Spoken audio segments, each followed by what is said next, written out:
Hello students, welcome back. ഇന്നത്തെ സെഷനിൽ നമ്മൾ +2 ഫിസിക്സിലെ ഒരു ഒബ്ജക്റ്റീവ് ടൈപ്പ് ക്വസ്റ്റ്യനുമായിട്ടാണ് വന്നിട്ടുള്ളത്. അപ്പോൾ ഓരോ ക്വസ്റ്റ്യൻ നമ്മൾ ഡിസ്കസ് ചെയ്യുമ്പോൾ അതിലെ കോൺസെപ്റ്റ് കാര്യങ്ങൾ ഞാൻ ക്വസ്റ്റ്യനിലൂടെ തന്നെ പറയുന്നുണ്ട്. കുറച്ചായിട്ട് നിങ്ങളൊന്ന് entrance level objective type questions നമുക്കൊന്ന് നോക്കി നോക്കാം. അപ്പോൾ ക്വസ്റ്റ്യൻ ഇങ്ങനെയാണ് മക്കളെ. A uniformly charged conducting sphere of 4.4 metre diameter has a surface charge density of 60 micro coulomb per metre square എന്നാണ് പറയുന്നത്. അങ്ങനെയാണെങ്കിൽ the charge on the sphere is option A 7.3 × 10⁻³ coulomb ആണ്. ഓപ്ഷൻ ബി 3.7 × 10⁻6 കൂളോം ആണ്.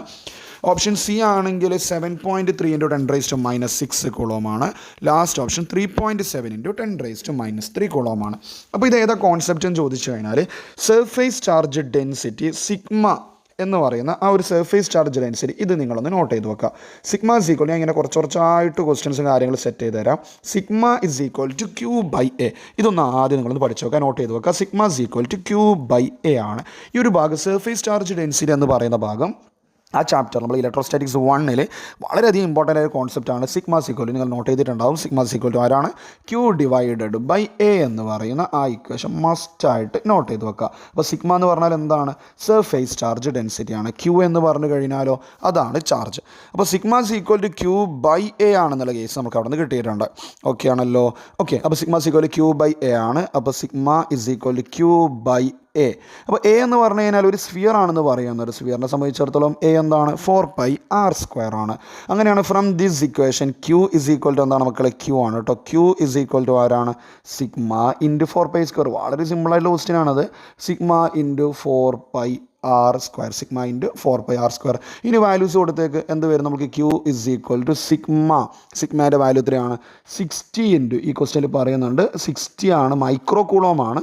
അപ്പോൾ നമ്മൾ micro coulomb per metre square ആണ്. അപ്പോൾ 10⁻6 കൊണ്ട് മൾട്ടിപ്ലൈ ചെയ്തിട്ടുണ്ട്. Into 4πr². ബാക്കി ഞാൻ ഇവിടെ എഴുതാം. 4 ഇൻറ്റു പൈൻ്റെ വാല്യൂ 3.14 കൊടുക്കാം, അല്ലെങ്കിൽ 22/7 എന്ന് കൊടുക്കാം. Then what is are here? Diameter ആണ് കേട്ടോ 4.4 മീറ്റർ എന്ന് പറഞ്ഞു കഴിഞ്ഞാൽ. അപ്പോൾ റേഡിയസ് ആരാണ്? 2.2 അല്ലേ? അപ്പോൾ 2.2² എന്ന് വരും.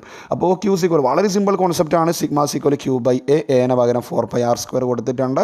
അങ്ങനെയാണെങ്കിൽ Q equal sigma into 4πr². സിഗ്മേൻ്റെ വാല്യൂ 60 × 10⁻6 ആണ്. Okay wait. സിഗ്മ എന്ന് പറയുന്നത് 10⁻6 ആണ് അതിൻ്റെ വാല്യൂ വരിക. അപ്പോൾ അത് ഇൻറ്റു 4πr² ചെയ്തപ്പോൾ നമുക്കിങ്ങനെ കിട്ടിയിട്ടുണ്ട്. ബൈ സോൾവിങ് ദിസ് വൺ നിങ്ങളൊന്ന് ചെയ്ത് നോക്കി. ഞാനത് ഓൾറെഡി ചെയ്ത് നോക്കിയിട്ടുണ്ടായിരുന്നു വാല്യൂ. അപ്പോൾ ബൈ സിംപ്ലിഫൈ നമുക്ക് കിട്ടുന്ന ആൻസർ ഇതാണ്. നിങ്ങൾക്ക് അത് കിട്ടുന്നുണ്ടോ നോക്ക്. 3.7 × 10⁻³ കൂളോം ആണ് എനിക്ക് ഫൈനലി കിട്ടിയിട്ടുണ്ടായിരുന്നത്. അതായത് നമ്മൾ ഓപ്ഷൻ ഉണ്ടല്ലോ, ഓപ്ഷൻ ഡി ആണ്, അല്ലെങ്കിൽ ഓപ്ഷൻ 4 ആണ് എനിക്ക് കിട്ടിയിട്ടുണ്ടായിരുന്നത്. അപ്പോൾ ഈ ഒരു ക്വസ്റ്റ്യൻ വളരെ സിമ്പിളായുള്ള ക്വസ്റ്റ്യനാണ്, ബട്ട് ഇമ്പോർട്ടൻ്റ് ആയ ഒരു ക്വസ്റ്റ്യനാണ് ഫ്രം ഇലക്ട്രോസ്റ്റാറ്റിക്സ് 1. ഓക്കെ, നമ്മൾ അതുപോലെ ഇടയ്ക്ക് +1 എല്ലാം കൂടിയിട്ടുള്ള ക്വസ്റ്റ്യൻസ് വരും. ബട്ട് നിങ്ങൾ ഏത് ക്വസ്റ്റ്യൻസ് ആണെന്ന് പേടിക്കേണ്ട ആവശ്യമില്ല. അതിൻ്റെ കൂടെ ഞാൻ അതിൻ്റെ കോൺസെപ്റ്റ് നിങ്ങളിലേക്ക് എത്തിക്കുന്നുണ്ടെന്ന് ജസ്റ്റ് നോട്ട് ചെയ്ത് വരിക. അങ്ങനെ കുറച്ചായിട്ട് ക്വസ്റ്റ്യൻസ് നമുക്ക് സെറ്റ് ആക്കാം. സോ നെക്സ്റ്റ് വീഡിയോയിൽ മറ്റൊരു ക്വസ്റ്റ്യനായിട്ട് നമുക്ക് വീണ്ടും കാണാം. Okay, thanks for watching.